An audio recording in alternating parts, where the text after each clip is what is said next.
반갑습니다. 송주준입니다. 영상을 혹시 처음 보시는 분들은 구독과 알림 설정까지 해주시면 감사하겠습니다. 원래 보셨던 분들은 좋아요 한 번씩 눌러주시면 고맙겠습니다. 오늘 저는 추 장관에 대한 이야기를 좀 해보고자 하는데요. 잘 아시는 것처럼 추 장관은 대한민국의 법무부 장관입니다. 다른 장관도 마찬가지입니다만 그래도 법무부 장관이라고 한다면 적어도 이 대한민국의 헌법 정신에 대해서 수호할 의지가 있어야 되겠죠. 그런데 추 장관이 지금 하고 있는 행보와 말을 보고 있자라고 하니 이 사람한테는 대한민국의 헌법 정신은 온데간데 없는 것 같습니다. 대한민국의 헌법 정신에 제일 중요한 것이 뭐겠습니까? 자유와 법치죠. 자유라고 하는 것은 그냥 마구잡이로 내가 행동하고 싶어가지고 자유가 발생하는 것이 아니라 우리가 사회적 합의를 통해 가지고 결정된 법으로 나타나는 거 아니겠습니까? 그 법을 잘 지키고 체계적인 어떤 안전성 속에서 그런 안전성 속에서의 개인의 자유가 진정으로 지켜질 수가 있다. 그게 지금 현재 자유 대한민국의 헌법 정신 아니겠습니까? 근데 그거를 추미애 장관이 정면으로 지금 위배하는 듯한 그런 모습을 보여주고 있습니다.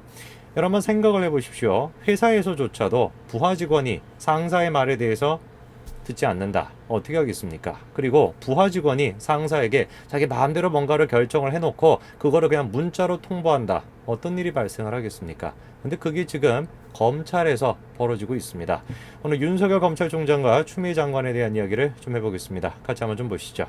자, 18일 국회에서는 법제사법위원회 전체 회의가 있었습니다.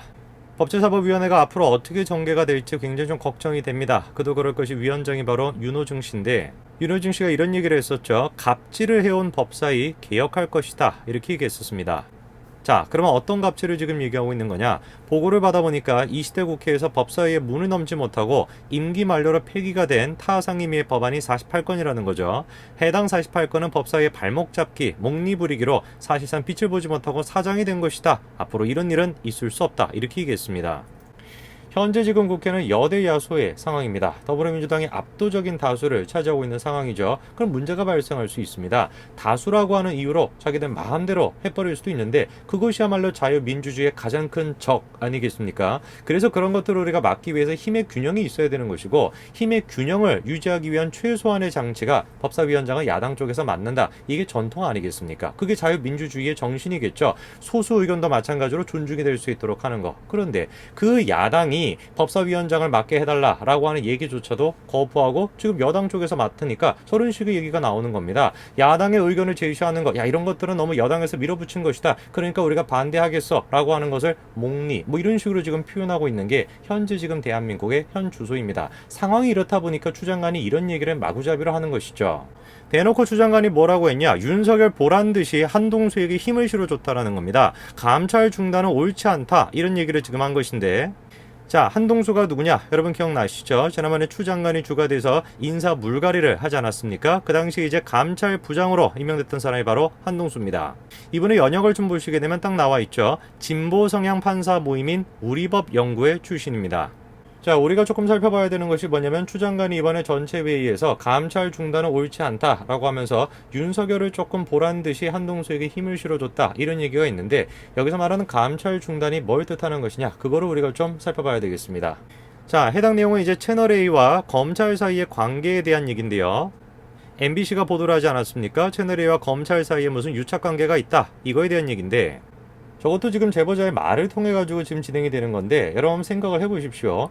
윤석열 검찰총장이란 조금이라도 알고 지내는 사람은 얼마나 사회생활을 하면서 윤석열 검찰총장과의 친분을 과시하고 다니겠습니까? 그렇지 않겠습니까? 조금만 알더라도 그냥 떠벌리고 다니겠죠. 그런데 그 제보자와 통화하는 그 내용 중에 윤석열 검찰총장의 그 측근의 이름이 나왔다. 그것만 가지고 지금 감찰을 하겠다. 이렇게 밀어붙이고 있으니 얼마나 많은 사람들이 그거에 대해서 동의할 수가 있겠습니까? 자, 그러니까 서초동의 부장검사가 뭐라고 지금 지적하는 겁니까? 아니, 검사 이름이 언급된 것만으로 감찰하는 것은 아주 잘못된 전례가 될 수 있다는 거 아닙니까? 이런 식으로 감찰하면 감찰을 피해갈 수 있는 사람이 누가 있겠냐는 거죠. 저렇게 지금 감찰을 밀어붙이는 것도 비판을 받고 있는데 더 이상한 것은 한동수가 밀어붙이는 방식입니다. 어떻게 지금 한동수가 감찰을 밀어붙이고 있냐? 자, 보십시오. 감찰을 개시하겠다라는 것을 통보하는 문자 메시지를 보냈다라는 겁니다. 그리고 윤석열 검찰총장이 감찰하지 마라 이런 식으로 중단 지시를 냈는데 그거를 또 뭉개고 있다라는 것이죠. 구체적인 내용을 좀 보시니까 윤석열 검찰총장이 휴가 중인 7일 감찰을 개시한다라는 취지의 문자를 보냈다라는 겁니다. 감찰 여부를 묻는 것도 아니고 개시를 이미 결정하고 개시 사실을 통보한 것이죠. 사전 구두 보고 없이 7일 문자 보고가 전부였던 것으로 지금 전해지고 있습니다. 당연히 그러니까 윤 총장이 한 본부장에게 감찰 중단해라 지시를 했음에도 불구하고 응답하지 않고 있는 것으로 알려지고 있다는 겁니다. 세상 천지 아무리 작은 중소기업이라 할지라도 저렇게 일 안 합니다. 회사 생활 해보시는 분들은 아시겠지만 어느 세상 천지에 저런 식으로 지금 일을 합니까? 말도 안 되는 일이라고 완전히 회사가 뒤집혀질 만한 그런 일 아니겠습니까? 근데 지금 그게 검찰에서 벌어지고 있는 겁니다. 그 대본에 어떤 얘기가 나오는 거냐? 전 감찰 과장이 뭐라고 저격을 한 거예요? 시정 잡배질하지 말라 이렇게 비판한 겁니다.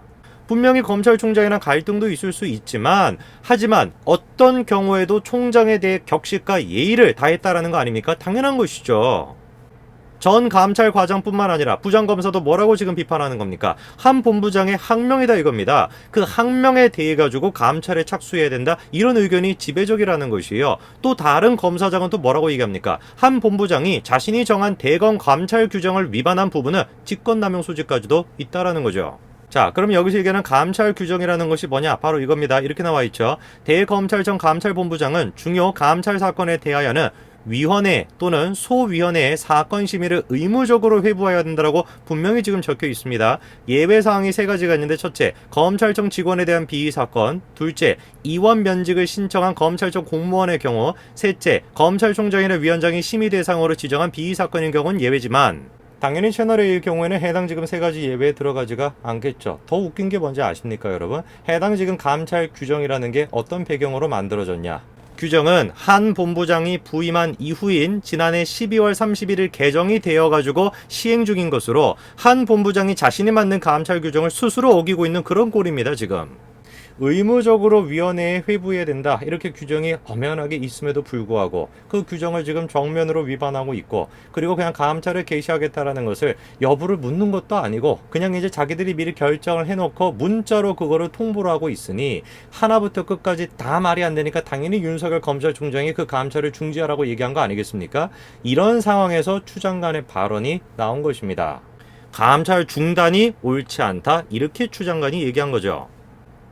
내용을 보시니까 대검찰청의 감찰을 중단하고 서울중앙지검 인권감독관실에 진상 확인을 지시한 조치는 옳지 않다 이렇게 얘기했다라는 거예요.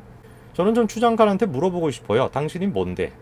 당신이 무슨 놈의 지금 권리로 저런 식의 얘기를 하냐? 제가 그거를 좀 묻고 싶습니다. 어디다가 배당을 할지 그거는 철저하게 누구의 권리입니까? 검찰총장의 권리예요. 그 사건을 갖다가 이쪽으로 배당을 할지 이쪽으로 배당할지 그거는 검찰총장의 일인 것이지 추 장관의 일이 아닙니다. 무슨 소리를 지금 하는지를 모르겠어요. 저런 식의 지금 말을 갖다가 마구잡이로 할 수 있는 거 법무부 장관이 법치를 지금 완전히 그냥 어기고 있다라는 거 저게 가능한 이유가 뭐겠습니까? 지금 여대 야소 이거 말고 어떻게 우리가 설명을 하겠습니까? 이런 일이 한두 번 있었던 것이 아니에요. 울산시장 선거 개입 사건에서도 마찬가지로 이성윤 지검장이랑 윤석열 검찰총장 사이에 또 갈등이 있었는데 그때는 또 어땠습니까? 결재를 안 했어요. 기소를 해야 된다고 윤석열 검찰총장이 주장을 했지만 결재를 안 해버리는 식으로 또 항명하지 않았습니까? 그때도 어땠습니까? 지금처럼 문자로 보내는 것처럼 말도 안 되는 일이 있었습니다. 이 지검장이 23일 추 장관에게 최 비서관 기소 관련 사무보고를 했죠. 추 장관한테는 사무보고를 했는데 윤 총장에게는 사무보고를 하지 않았습니다. 그때. 당연히 그거는 검찰보고 사무규칙에 위반이 될 만한 여지가 충분한 부분이죠. 근데 그거에 대해 가지고 추 장관이 뭐라고 또 두두를 했습니까? 총장 지시는 저의 지휘감독권처럼 일반적인 지휘감독권이고 구체적인 지휘감독권은 검사장의 것이다. 이렇게 얘기를 했었죠. 완전히 그냥 자기 멋대로 지금 하고 있는 거 아닙니까? 자기들 마음에 드는 사건들 같은 경우는 완전히 그냥 월권을 해가지고 검찰총장한테 지 역할도 아닌데 검찰총장한테 어디다가 배당을 하는 게 옳다라는 취지로 얘기를 하고 앉아있고 그리고 또 자기들한테 마음에 안 드는 사건 같은 경우는 야 검찰총장의 권한은 일반적인 것이고 지검장의 권한이 구체적인 것이야 검찰총장의 이름이니까 안 들어도 괜찮은 거야 라는 취지로 또 두둔을 하고 이런 식으로 지금 행정을 하고 앉아있으니 이걸 지금 우리가 어떻게 생각을 해야 되겠습니까? 이게 지금 법무부 법무부 장관으로서 맞는 얘기입니까? 저는 그래서 정말 여쭙고 싶어요. 도대체 당신이 제정신이냐? 정신이 진짜 어떻게 된 것이 아니냐? 그렇지 않고서야 어떻게 법무부 장관이 이런 식으로 마구잡이로 그냥 한두 번도 아니고 처음부터 끝까지 엉망진창으로 할 수가 있냐? 절대로 추 장관은 법무부 장관으로서 적절치 않다. 당장에 사퇴해라라고 해도 말을 안 듣겠지만서도 이 영상을 보시는 분들만큼은 이 지금 현실을 꼭 아셨으면 좋겠습니다. 여기까지 말씀드리겠습니다. 감사합니다.